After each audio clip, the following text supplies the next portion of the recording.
Welcome to our deep dive. We're looking at a message from Vincent of Revival Waves of Glory Ministries today. It's called Unshakable Faith in a Shaking World. And boy, does that title hit home for a lot of us. So many people feel like the ground is constantly shifting beneath their feet. We're going to break down the core ideas of this sermon and explore how it tackles this feeling of instability head-on.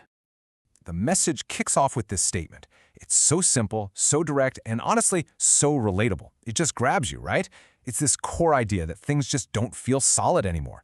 But what does that really mean? What's causing all of this shaking? So the sermon doesn't just leave this as some vague, anxious feeling. Nope, it gets really specific. It starts to pinpoint the actual sources of all this turbulence we're experiencing in the modern world. It's about identifying the things that hit us day in and day out, creating this relentless sense of uncertainty. And here they are. This isn't just an abstract idea. It's grounded in stuff we see on the news every single day. You've got political chaos, economies that feel like a roller coaster, natural disasters happening more and more, and then there are the constant rumors of wars. And if all that global stuff wasn't enough, you layer on top of it the personal trials, the health issues, the family problems, the job stress that each and every one of us goes through. It can really feel like the very foundations of your life are being tested from all sides. Okay, so right when you're feeling the weight of all that instability, the sermon drops this bombshell of a scripture from Hebrews. And this, right here, is a major turning point. It completely reframes the situation. Suddenly, the shaking isn't just random, meaningless chaos. It's presented as something purposeful. The verse says God is going to shake things up again, but there's a reason. It's so that the things that can't be shaken are all that's left standing. And this really gets to the heart of the argument. The shaking isn't about punishment. It's actually described as something merciful. It's like a divine sifting process for our lives. The idea is to shake loose all the temporary stuff we tend to cling to, our sense of security in our jobs, our money, our plans, so that what's truly permanent, what's eternal and solid, is revealed. It's about stripping away the fleeting things to show us what's truly transcendent. Which, of course, leads us to the big solution offered in the sermon. If the world is shaking and all the temporary things are falling away, you have to ask, what's left? What is this unshakable foundation that we're supposed to build our lives on? Man, this slide just lays it all out, doesn't it? On one side, you have all the things the world tells us to chase: money, power, fame, even relying on our own strength. And the sermon is blunt. All of that is temporary. It can be shaken, and eventually it will be. But then you look at the other side. That's what's presented as the eternal alternative: God's kingdom, His promises, His love, His power. The message is crystal clear. Fix your focus on the things that are actually going to last. Now, to make this idea super practical and easy to understand, the message pulls out one of Jesus' most famous stories, the parable of the two builders. This story is used as the main metaphor for how we go about constructing our lives. It really frames this as a choice that every single one of us has to make. What are you using for your foundation? Let's just walk through this because it's so simple but so profound. You've got one guy, the foolish builder, who builds on sand. The sermon explains this is like building your life on your career, your reputation, your own abilities, things that are, shifting sand. Then you have the wise builder who chooses rock. This represents a life built on Christ and His word. And here's the kicker. The storms of life come for everybody. The parable is clear about that. But when they hit, only the house built on the rock can take the pressure and remain standing. If you want to dive deeper into messages like this, you can always check out revivalwavesofgloryministries.com for more. So what does this actually look like? If you choose to build on that solid rock foundation, how does that change your day-to-day life? Well, the next part of the sermon is all about the tangible results, the fruits, if you will, of having this kind of unshakable faith. It's not just a nice idea. It's supposed to produce real, actual peace and courage in your life. And this is such an important clarification. The sermon makes it clear that faith is not some magic shield that keeps problems away. In fact, Jesus Himself promises, in this world you will have trouble. So the promise isn't a storm-free life. The promise is peace and victory in the middle of the storm. Having an unshakable faith doesn't mean you'll never feel fear or doubt, but it means you can choose to trust God anyway.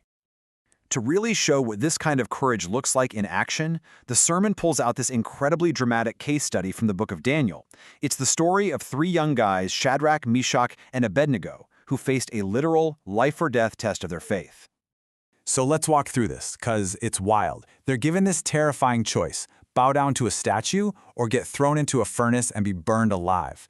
Their response is the absolute essence of unshakable faith. They tell the king, "Our God is able to deliver us." But then they say this crucial phrase, "But even if he does not, we will still not bow." Do you see? Their faith wasn't a transaction. It wasn't based on getting a specific outcome. It was rooted in the unshakable character of God himself. And in their story, that incredible faith was honored with a miracle. This leads us right into the next major theme. When you truly get it, when you realize you belong to a kingdom that cannot be shaken, the most natural response in the world is worship. But the sermon defines worship as something way more powerful than just singing a few songs on Sunday morning. Worship here is presented as a whole life response. It's this continuous state of gratitude and surrender. And this is the most powerful part. In the middle of a trial, worship becomes an act of pure defiance. It's you declaring to the world, to your problems, and even to yourself that no matter what is shaking all around you, God is still good and He is still in control. To really hammer this point home, a second amazing case study is used, this time from the New Testament with the apostles Paul and Silas. This story shows worship not just as a response to a situation, but as a catalyst that can actually bring about a breakthrough. Think about their situation. They've been unjustly arrested, severely beaten, and thrown into the darkest part of a prison, their feet locked in stocks. What's their response? Despair? Anger? No. At midnight, they start praying and singing hymns to God. They chose worship, and the result was literally earth-shaking. An earthquake shook the prison, broke open the doors, and snapped their chains. The sermon makes a direct line from their act of worship to their miraculous freedom. And all of this brings us to the conclusion of the message.